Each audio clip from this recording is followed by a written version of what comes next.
Meantime, to federal politics now, and the latest Nanos Research polling for CTV News and the Globe Mail shows the Liberals continue to hold a small lead nationally over the Conservatives. The poll found the Liberals have 42.7% support among decided voters. The Conservatives have 38.4%. They're both up slightly. The NDP are still well behind with just 8.3% support. The poll is considered accurate within 2.7 percentage points, 19 times out of 20. And to talk more about the daily polling today is Nik Nanos from Nanos Research. Of course, Nik, good to talk to you this morning. This is the last Friday before the campaign officially ends on Monday. I'm curious about what you're seeing in these polling numbers on a more regional level based on what you're seeing as you overlay where the leaders are going over the next couple of days. We're seeing Nanos Bay as a territory for one of the leaders. You know, what do you make of this? Because I thought most people were just going to be in the GTA looking at 905 for the next few days.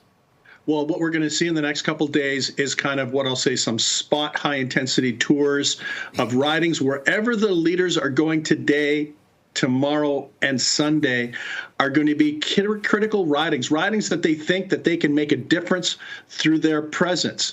And, you know, the thing is that, you know, even with some of these ridings in places that might be a little more remote, the reality is that the big prize is Ontario and British Columbia right now. Mm-hmm. You know, in Ontario, there's only a 7-point difference between the Liberals and the Conservatives, and British Columbia is still a toss-up.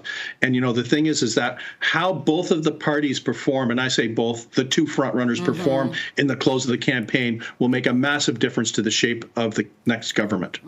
And Nik, it's really interesting looking at the demographic breakdown because we see that millennials, those people in the 18 to the 34 category, they're more kind of leaning towards Conservatives, while boomers tend to support the Liberals. But when you look at traditionally who goes out to vote during an election, and mind you, this election is quite unique, you see that older generation going out to vote. So how do you think that's going to kind of square out come Monday?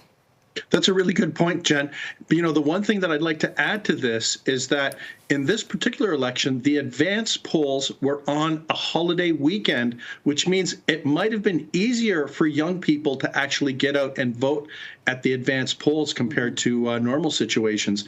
And, you know, the thing is that what we do know is that when young people end up deciding to vote, and, you know, they do vote to a less intensity or propensity than middle-aged and older voters, that it can be a complete game changer. And in the current polling, the Conservatives are favored among Canadians that are under 35 years of age. Nik, I'm curious. I know you take a look at undecided voters. Do you also look at motivated voters in terms of how many people say they will actually vote? I mean, we saw, like you said, over the Easter weekend, how many people went out and voted. Do you have a sense of how high we could be seeing the turnout this year?